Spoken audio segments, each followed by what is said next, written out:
কাবা ঘর আল্লাহর কাছে এত দামি, পৃথিবীর প্রথম ঘর হচ্ছে কাবা। এই ঘর আল্লাহর কাছে এত মূল্যবান, এত দামি সম্পদ। রাসূলুল্লাহ বলেছেন, এই কাবার দিকে কেউ যদি একবার রহমতের দৃষ্টি দেয়, আল্লাহ বান্দার আমলনামায় কমপক্ষে 20টি নেকি দান করে দেয়। আল্লাহর হাবিব সাল্লাল্লাহু আলাইহি ওয়াসাল্লাম বলছেন, কাবা এত দামি, এত সম্মানিত আল্লাহর কাছে, আরশে আজিম থেকে প্রত্যেক দিন প্রতিহত ধারাবাহিকভাবে আল্লাহ তাআলা কাবার উপর 120টা রহমত নাজিল করে। জোরে বলেন কয়টা? আসমান থেকে কাবা ঘরের উপর সরাসরি আসমান থেকে ধারাবাহিকভাবে কয়টা রহমত নাজিল হয়? সবাই দিকে তাকান, আমার দিকে তাকান, কয়টা রহমত নাজিল হয়? 120টা।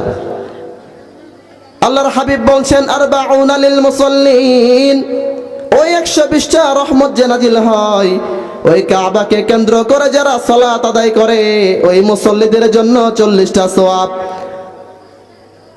এরপরে বললেন, সিত্তুনা লিত-তাইফিন, ওই কাবা ঘরকে, বাইতুল্লাহকে কেন্দ্র করে যারা তাওয়াফ করে, ঘুরতে থাকে, তাওয়াফ করে হাজী সাহেবরা, এই হাজী সাহেবদের জন্য 60টা নেকি। আর বাকি 20টা নেকি যারা তাওয়াফ করে তাদের জন্য না, যারা কাবাকে কেন্দ্র করে সালাত আদায় করে তাদের জন্য না। আল্লাহ রাসূল বলেছেন, শুধুমাত্র কাবার দিকে ফেল ফেল করে যারা তাকিয়ে থাকে, এই কাবার দিকে তাকানোর জন্য আল্লাহ 20টি নেকি বান্দাকে দান করে দেয়। তার মানে কাবা ঘরের দাম কম না বেশি? কাবা ঘরের দাম কম না বেশি? কাবা হচ্ছে মুসলমানদের কিবলা। কেউ যদি কাবা ঘরের দিকে মুখ না ফিরিয়ে সালাত আদায় করে, তার সালাত হবে? কিয়ামত পর্যন্ত পড়বে, 1 রাকাত কবুল হবে না। কেন? কিবলামুখী হওয়া, কাবার দিকে মুখ ফেরানো সালাতের ফরজ। তার মানে কোরআনের মুজিজা মূল্য আমরা পেলাম, এরপর কাবার দিকে তাকানোর ফজিলত পেলাম। এরপর রাসূলুল্লাহ বলেছেন, 3 নম্বরে কাদের দিকে তাকালে সওয়াব হয়? লিল ওয়ালিদাইন, তোমার ঘরে তোমার জন্মদাতা পিতা, জন্মদাত্রী মা, তোমার আপন মা, তোমার আপন বাবার দিকে যদি তাকাও, আল্লাহর ধনভাণ্ডারে সওয়াবের কমতি নাই, অভাব নাই। আল্লাহ তোমার আমলনামায় সওয়াব দান করে দেবে। মা বাবা সন্তানের জন্য এত বড় রহমত। কোরআন এবং হাদিসে মা বাবার খেদমতের ব্যাপারে যত উপদেশ আর নসিহা আমি পেয়েছি, অন্য কোনো মানুষদের ব্যাপারে পাইনি। কেননা বাস্তবে আমি দেখেছি, এই দুনিয়াতে, এই পৃথিবীতে, এই জমিনে সন্তানকে নিঃস্বার্থভাবে ভালোবাসা তার মা বাবা ছাড়া অন্য কেউ দিতে পারে না। আমি দুনিয়াতে যাকেই দেখেছি আমাকে ভালোবাসে, পছন্দ করে, তার পেছনে স্বার্থ আছে। আমার শাশুড়ি আমাকে ভালোবাসে, কোনো সন্দেহ নাই, লা রাইবা ফি লা শাক্কা ফি। আমার শাশুড়ি আমাকে মহব্বত করে, ছেলের মতো মনে করে, আমার কোনো সমস্যা নাই, বিশ্বাস করি। কিন্তু আমার মা বাবার চাইতে বেশি, শ্বশুর বাড়ি যখন যাবেন, খালি হাতে গেলে আপনার দুর্নাম আছে না নাই? খালি হাতে গেলে দুর্নাম আছে না নাই? মুখে মুখে বলবে যে তুমি আমার ছেলের মতো, কিচ্ছু লাগবে না, কিন্তু গোপনে গোপনে যা করার তাই করবে। কিন্তু আমি লক্ষ্য করেছি, যখন কয়েকদিন পর পর আমার মা বাবার কাছে আমি হাজিরা দিতে যাই, তাদের দোয়া আশীর্বাদ দিতে যখন তাদের কাছে যাই, হাতে করে যখন কোনো কিছু নিয়ে যায়, আমাকে ধমক দিয়ে বলে, কেন টাকা খরচ করলি? তার মানে প্রমাণ হয়ে গেল, এই পৃথিবীতে সন্তানকে মার বাবার চাইতে নিঃস্বার্থ ভালোবাসা কেউ দিতে পারে না। এজন্য রাসূল বলেছেন, সহিহ বুখারীর বর্ণনা, কোন সন্তান যদি তার বৃদ্ধা মা এবং বাবার দিকে একবার রহমতের দৃষ্টি দেয়, খেদমত করার নিয়ত অন্তরে লালন করে, আল্লাহ তাআলা সেই সন্তানের আমলনামায় একটা কবুল হওয়া উমরার সওয়াব দান করে দেয়। আল্লাহু আকবার। একটা উমরা করতে যান না, কত টাকা লাগে? টাকা থাকলেই হজ করতে পারবেন, টাকা থাকলেই বাইতুল্লাহ আপনি তাওয়াফ করতে পারবেন, এটা সম্ভব না। আল্লাহর পক্ষ থেকে মাকবুল হওয়া লাগবে। অনেক মানুষ আছে যারা টাকা নিয়ে ঘুরে হজ এজেন্সিগুলোতে, কিন্তু আল্লাহর পক্ষ থেকে, আল্লাহর আরশ থেকে তাদের জন্য মাকবুলিয়াত নাই, গ্যারান্টেশন নাই। এজন্য টাকা থাকার পরেও তারা হজ করতে পারে না। কিন্তু রাসূল বলেছেন, তুমি যদি হজের সওয়াব পেতে চাও, উমরার সওয়াব পেতে চাও, লক্ষ লক্ষ টাকা, শরীরের পরিশ্রম, মানসিক টেনশন করার কোনো দরকার নাই। তোমার ঘরের, তোমার পিতামাতা বৃদ্ধ বয়স্ক, বয়সের ভারে নুয়ে পড়েছে, তাদের সেবা করো, তাদের প্রতি রহমতের দৃষ্টি দাও, তোমার আমলনামায় আল্লাহ কবুল হওয়া উমরার সওয়াব দান করবে। তার মানে মা এবং বাবা সন্তানের জন্য এত দামি সম্পদ। মা বাবার দিকে রহমতের নজর দিলেও সন্তানের আমলনামায় সওয়াব দান করে দেয় কে? যারা বলেন কেন বললাম বলেন তো? বিশেষ করে কোরআনের বিষয়টা এজন্য আমি টানলাম, কারণ এখানে আমাদের মাদ্রাসা আছে। কোরআনের দিকে তাকালেও যদি সওয়াব হয়, আপনার সন্তান, আপনার ছেলে মেয়ে, আপনার নয়নের মনে হৃদয়ের স্পন্দন, আপনার কলিজার টুকরা সন্তানকে যদি কোরআন শিখান, কোরআনের উপর সে আলেম হয়, পণ্ডিত হয়, স্কলার হয়, মুফতি মুহাদ্দিস মাওলানা হাফিজে কোরআন হয়, তাহলে তাকালেই যদি সওয়াব হয়, আর যদি আপনার সন্তানকে আল্লাহ তাআলা এই পথে কবুল করে, তাহলে আপনার দাম, আপনার মর্যাদা, আপনার স্ট্যাটাস কত আল্লাহর কাছে বেড়ে যাবে, চিন্তা করেন। আল্লাহর হাবিব সাল্লাল্লাহু আলাইহি ওয়াসাল্লাম বললেন, তাআল্লামুল ফারাইদ ওয়াল কুরআন, তোমাদের সন্তানদেরকে দুইটা জিনিস শেখাও। একটা হচ্ছে ইসলামের সবচাইতে আবশ্যিক বিষয়, ফরজ বিষয়গুলো, নামাজ বিষয়টা শেখাও। নামাজ কিভাবে পড়তে হয়, রুকু কিভাবে করতে হয়, সিজদা কিভাবে করতে হয়, নামাজে কি পড়তে হয়, এটা তোমরা শেখাও। সিয়াম কখন রাখতে হবে, কখন ভাঙতে হবে, সিয়াম শেখাও, কারণ সিয়াম আল্লাহ ফরজ করেছেন। যাবতীয় ফরজ বিধানগুলো সন্তানদেরকে শেখাও। এরপরে 2 নাম্বার সিরিয়াল আল্লাহর হাবিব বলেছেন, ওয়াল কুরআন, তোমাদের ঘরে তাকের উপরে দাম না দেওয়ার মতো যে গুরুত্বপূর্ণ জিনিসটা তোমাদের জন্য আমি দিয়েছিলাম, হেদায়েতের কিতাব। এই পৃথিবীতে অন্য কোনো কিতাব, অন্য কোনো গ্রন্থ মানুষকে হেদায়েত দিতে পারে না, পথ দেখাতে পারে না, সিরাতে মুস্তাকিম দেখাতে পারে না, জান্নাত দেখাতে পারে না। জান্নাতের পথ যদি কেউ পেতে চায়, হেদায়েতের অনুসারী যদি কেউ হতে হয়, কোরআন ছাড়া বিকল্প কোনো পথ তার হবে না। আল্লাহ বলছেন, এই কোরআন দিয়ে কাউকে আমি হেদায়েত দেই, এই কোরআন দিয়ে কাউকে আমি পথভ্রষ্ট করি। কোরআনে দুইটাই আছে, আপনি চাইলে কোরআন থেকে হেদায়েতও নিতে পারবেন, আর কোরআনের ব্যাখ্যা বিশ্লেষণ যদি আপনি উল্টা ভাবে বুঝেন, এই কোরআন আপনাকে পথভ্রষ্ট বানাতে পারে। তার মানে সন্তানদেরকে দুইটা শিক্ষা দাও। 1 নম্বরে দিনের ফরজ বিষয়গুলো, 2 নম্বরে কোরআন। বাংলাদেশে এমন অবস্থা ছিল, 95% মুসলমানদের দেশে, ঘরে ঘরে মুসলমান। শাহ মাখদুমের দেশে, শাহজালালের দেশে, শাহ পরানের দেশে, শাহ জামালের দেশে, এই বাংলাদেশে তো পূর্বে এমনও সময় গিয়েছে, তারা বলেছে বাংলাদেশের গ্রামে গ্রামে, সমাজে সমাজে ব্যাঙের ছাতার মতো নাকি মাদ্রাসাগুলো জন্মাচ্ছে। নাউজুবিল্লাহ বলেন। তারা বলছে সমাজের প্রত্যেকটি রন্দে রন্দে, দেশে প্রত্যেকটি জায়গায় যেখানেই যাই, শুধু দেখি কওমি মাদ্রাসা, নুরানি মাদ্রাসা, আলিয়া মাদ্রাসা ব্যাঙের ছাতার মতো বাড়ছে। সুতরাং মাদ্রাসাকে ডিলিট করতে হবে। কি করতে হবে? আমি বলি 95% মুসলমানদের দেশে, যে দেশে 95 জন মানুষ মুসলমানের সন্তান, শাহজালালের দেশে, শাহ মাখদুমের দেশে, শাহজালালের দেশে কোরআনকে, মাদ্রাসাকে ডিলিট করা যাবে না। যারা চাইবে তাদেরকেই জনগণ ডিলিট করে দেবে। কথা বলেন ঠিক কিনা? তাহলে তাই হয়েছে।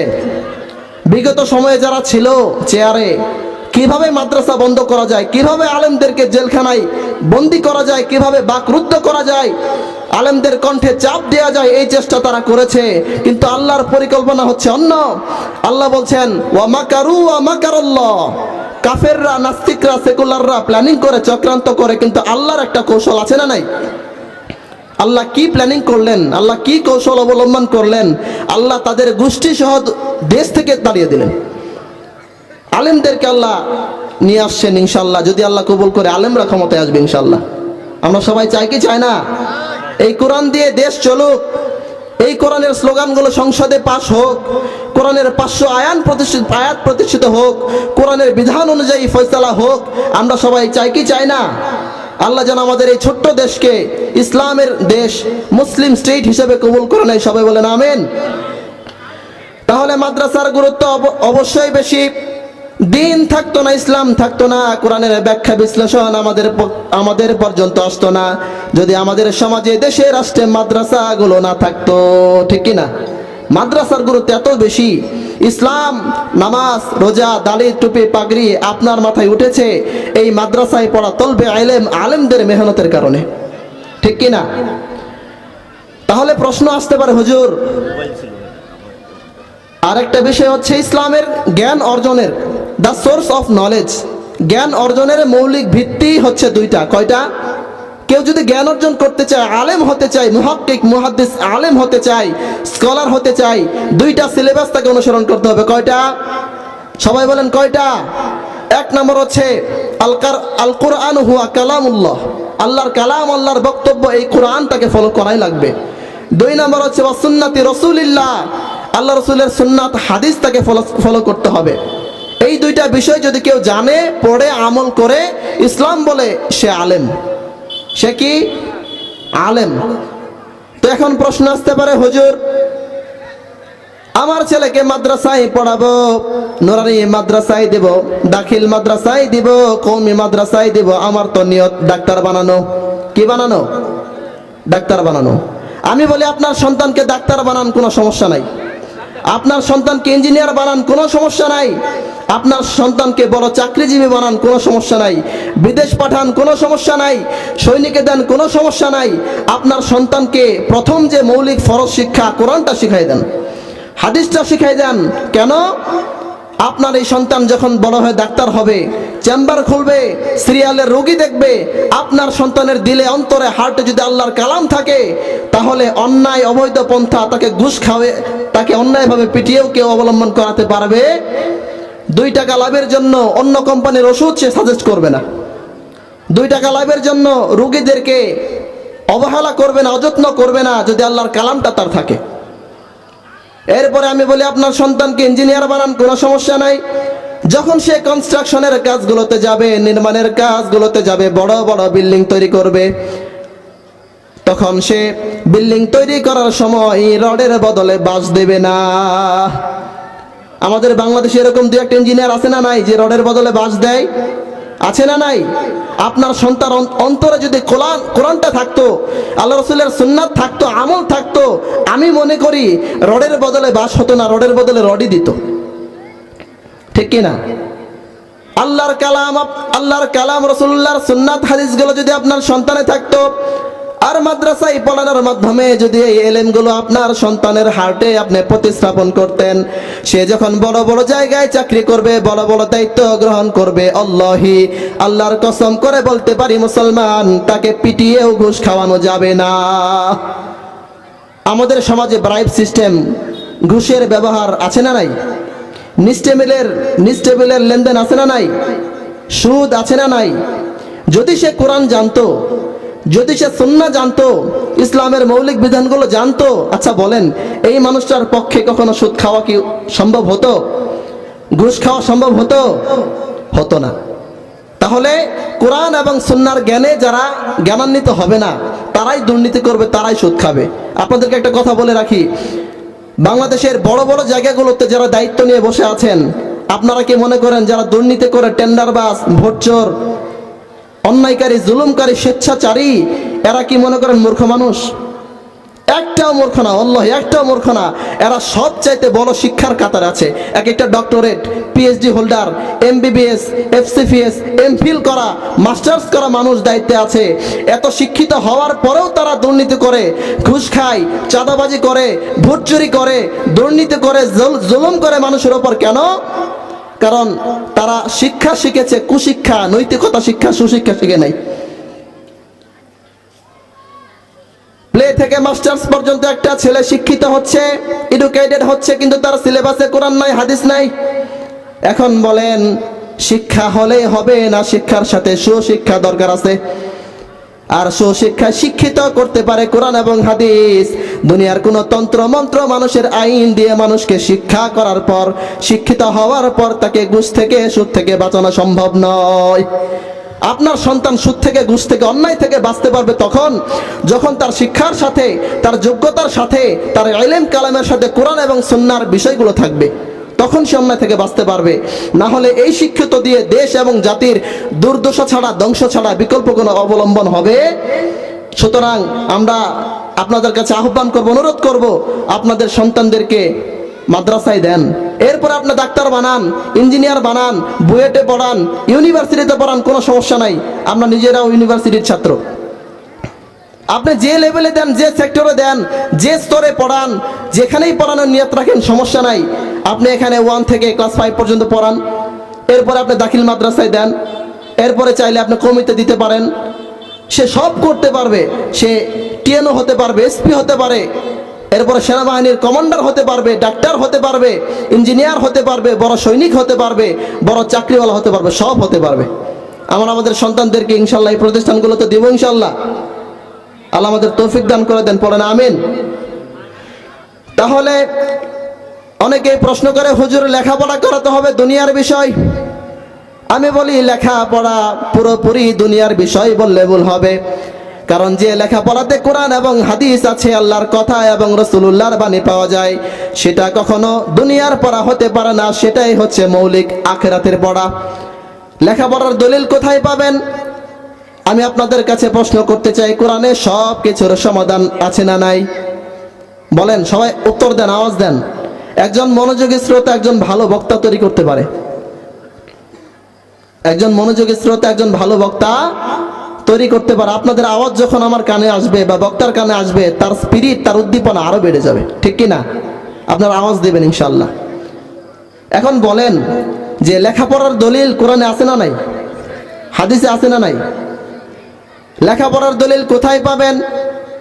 রব্বুল আলামিন বললেন, ইকরা বিসমি রাব্বিকাল্লাযী খলাক, খলাকাল ইনসানা মিন আলাক, ইকরা ওয়া রাব্বুকাল আকরামুল্লাযী আল্লামা বিল কলম, আল্লামাল ইনসানা মা লাম ইয়ালাম।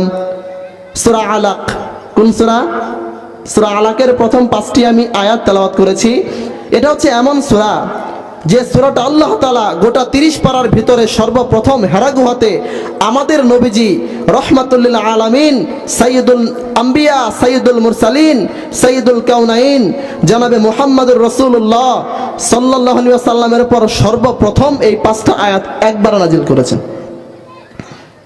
তাহলে বলেন, যে আয়াতগুলো, যে বিষয়গুলো আমাদের নবীর উপরে সর্বপ্রথম নাজিল হয়, সূচনাতেই নাজিল হয়, সেগুলোর গুরুত্ব, সিগনিফিক্যান্স, তাৎপর্য, মূল্য কম না বেশি? অবশ্যই বেশি। এই মেসেজগুলো অবশ্যই আল্লাহর কাছে খুব ইম্পর্টেন্ট, খুব গুরুত্বপূর্ণ। এজন্য আল্লাহ তাআলা সর্বপ্রথম নাজিল করে রাসূলকে জানিয়ে দিয়েছেন। সুবহানাল্লাহ বলবেন না?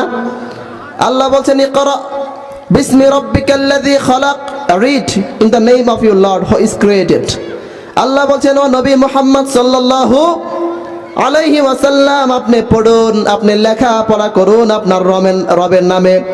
বিইসমি রাব্বিকাল্লাযী খলাক, সেই রবের নামে যিনি মানুষ সৃষ্টি করেছেন। আপনাদেরকে যদি বলি আমাদেরকে সৃষ্টি করেছেন কে, উত্তর কি আসবে বলেন? আমাদের সৃষ্টিকারী কে? আমাদের ক্রিয়েটর, আমাদের সৃষ্টিকর্তা, আমাদের উদ্ভবকারী, আমাদের সূচনাকারী কে? আল্লাহ। আল্লাহ বলছেন, সেই আল্লাহর নামে তুমি পড়ো। তার মানে যে সিলেবাসে, যে পাঠ্যসূচিতে আল্লাহর নাম পাওয়া যাবে, আখিরাতের বর্ণনা পাওয়া যাবে, জান্নাত জাহান্নামের কথা পাওয়া যাবে, ইনসাফের কথা পাওয়া যাবে, সর্বোপরি রাসূলুল্লাহর সুন্নাতের কথা পাওয়া যাবে, সেটাই হচ্ছে পড়া, অন্যগুলো পড়া নয়। সেটাই পড়া। যে পড়াতে, যে সিলেবাসে, যে শিক্ষা ব্যবস্থায়, যে এডুকেশন সিস্টেমে আল্লাহর কথা পাওয়া যাবে, কোরআনের কথা পাওয়া যাবে, দ্বীনের কথা পাওয়া যাবে, আখিরাতের কথা পাওয়া যাবে, সেটাই পড়া, অন্যগুলো পড়া নয়। অন্যগুলো দুনিয়াবি পড়া। আল্লাহ বললেন, ও নবী আপনি পড়েন, আপনার রবের নামে পড়েন, যে রব আপনাকে সৃষ্টি করেছেন। আল্লাযী আল্লামাহুল বায়ান, আল্লাযী আল্লামাল কোরআন। সূরা রহমানে আল্লাহ বলছেন, সেই রহমান তোমাদেরকে সৃষ্টি করেছেন, আবার সেই রহমান আল্লাহ তোমাদেরকে বয়ান করার যোগ্যতা দিয়েছেন। আল্লাহ বলছেন, ইকরা বিসমি রাব্বিকাল্লাযী খলাক।